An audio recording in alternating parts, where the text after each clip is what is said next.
Alright, it looks like we have another red flag warning popping up in California. I think the real question though is, could this be the last red flag warning, because may have a large storm on the horizon. So hopefully we'll just quickly cover all the details of that little intro that I just did. First question would be, where is the red flag? It looks like it's mostly down in Los Angeles County, Ventura County, up in the mountains mostly. And that's because we have another Santa Ana wind event starting really tonight into tomorrow morning, and then should be diminishing throughout the day tomorrow. But with that, we could see some gusts as high as 50 miles per hour. Your sustained winds may be more to 20 to 30 miles per hour, and it's coming from the offshore direction. So it's going to be bringing some very dry air with it, low relative humidity, in some cases down into the lower teens, the single digits. And anytime you have a combination of dry air and potentially 50 mile per hour wind gusts, that is the recipe for some high fire danger, because with the dry air, that makes your fine fuels dry, which makes it easier for ignitions to happen. And then if an ignition does happen, your strong winds will quickly push those flames forward, lead to more spot fires downwind, and then it also just provides more oxygen to the fire. So it's just a recipe for fast fire spread. So that's the reason we have the red flag. One thing that is working in our favor down in Southern California is we did have Tropical Storm Hillary bring multiple inches of rainfall to Southern California. Now that mostly helps out with your larger fuels, because your finer fuels are going to be changing, in some cases by the hour, just really responding to how much humidity is in the air. So your larger fuels may still have some of that moisture left over from Hillary. Your finer fuels are going to be drying out throughout the day tomorrow because the dry air is going to be moving in. So definitely something we're going to watch. It looks like the red flag warning is in place from 3 a.m. Thursday to 6 p.m. Thursday. So overnight tonight into tomorrow morning into tomorrow evening, and then it looks like the winds should start to die down. But sometimes those warnings can expire early, sometimes they can get extended, so we'll just have to wait for the exact timing there. Now, one thing that I was saying is, it's a shame that the storm that could be coming next week wasn't just coming now, because it may have the potential to just put an end to fire season. And that's why I was asking the question of, could this be the last red flag warning of the 2023 fire season?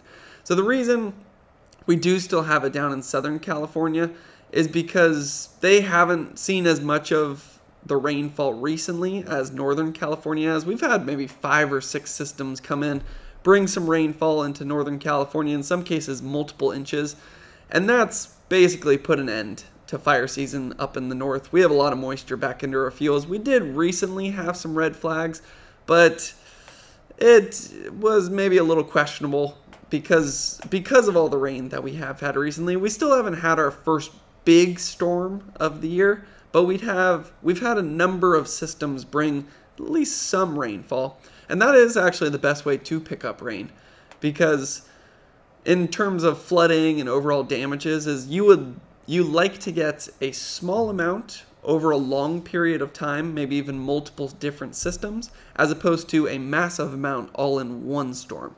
Now, this storm coming next week could be more of that second category, where it's a lot of rain over a very short period.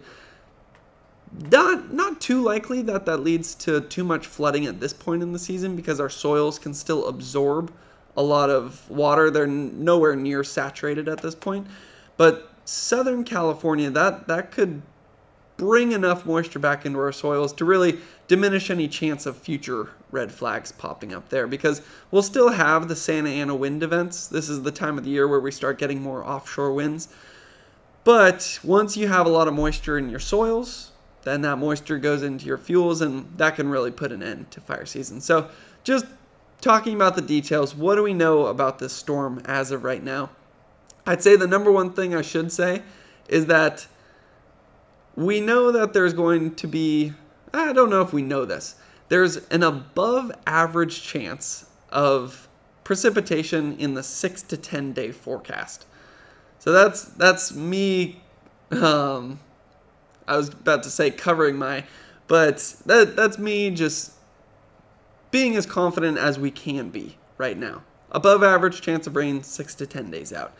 Because yesterday I was looking at it and I was seeing the map of California showing how much rainfall was coming in, maybe 3 to 5 inches across the California coast, and then just widespread rain across the entire state. It said it was coming in Tuesday morning and it was going to last all the way until Wednesday night. Not of this next week, so it's about maybe 7 days out at this point. And then I checked today and the forecast has totally changed. It's still showing a lot of rainfall, but the totals are completely different. Who's picking up the largest amount has changed. The timing of it has changed. Now it looks like Tuesday is barely going to see any rainfall, and then most of it's going to be falling on Wednesday. So I say that because that is evidence for the next statement, which I think is maybe the number one thing to take away about this storm next week. Timing and totals are going to change at least until we're about 3 days out. I usually say don't trust a forecast more than 3 days out. You see a lot of variation there. But what I can say is that looks like we may have our first real storm of the season happening towards the middle of next week. And if we get that, that could put the official end to the 2023 season. So let's just update our numbers. Normally at this point in time, if you're looking at the 5-year average, we've burned around 1.5 million acres. This year we burned about 300,000. So very minimal year in terms of acres burned, at least in recent California standards. Now I'm not going to say if that's a good or a bad thing. You could say it's a good thing in the perspective that there's a lot less life and property at risk this year. But then you could also take the other side of the coin that says, well, then that means a lot of fuels didn't clear out, which means there's going to be more life and property at risk in the future. And that is, I think I'll finish up with this, that is where it's good that I've seen so many different prescribed burns popping up across the state. We even have one up in Santa Cruz County going on throughout this week, taking advantage of maybe the last week of dry enough conditions to do these burns. I don't exactly know all the details about how dry it has to be for a prescribed burn to happen. But I've seen a lot of them. If you go to the Watch Duty app right now, you can see lots of different prescribed burns that have been happening because they're trying to clear out some of the fuels that maybe should have burned this year but didn't. And the big reason we had such a minimal fire season this year was because we had above average precipitation last winter, and then even a few storms sprinkled into spring, and then even a couple summer storms that brought some rainfall. More moisture is in your fuels, harder it is for fire to start, and the slower it's going to spread. Now, one other question you may have is El Nino. Right now, we are in an El Nino year, and that usually does bring above average rainfall to California. That's about as confident as we can be with that statement. It's not a guarantee you're going to have a rainy winter if it is El Nino. It just means a rainy winter is more likely. So that's something we'll stay tuned on. It does seem like we've been off to a pretty rainy start, and hopefully this rainfall continues. Although, as with anything, there's trade-offs all across California.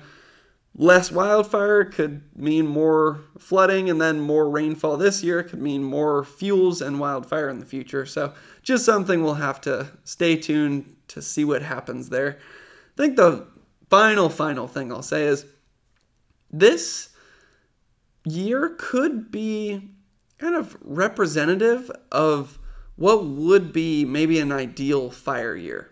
Maybe an ideal fire year would be one where there's not as much fire that happens that is out of our control, but maybe there's more fire that happens that is within our control, like prescribed burning.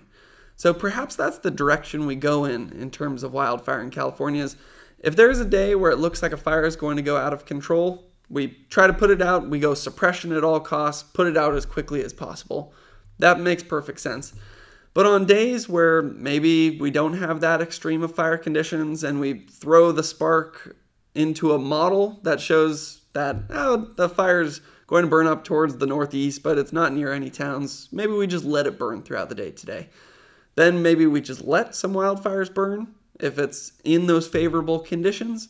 And then perhaps we also purposely put fire on the ground through things like prescribed burning on those days where we see it is favorable. So then we get a little bit of the best of both worlds. We're reducing extreme wildfire when it's happening by going just suppression at all costs, which is kind of the old mentality, which does make sense if you have a fire-threatening communities.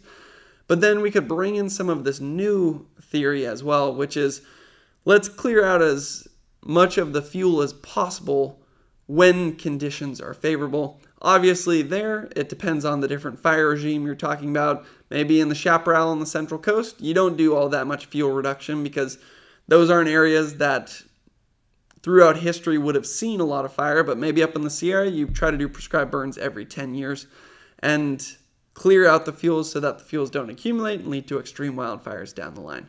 So that was probably a bit more wordy than it needed to be. That's why I purposely tried to cover some of the important information at the beginning. I think just summary, red flag warning down in Southern California throughout the day tomorrow. Santa Ana wind event, very low relative humidity, leads to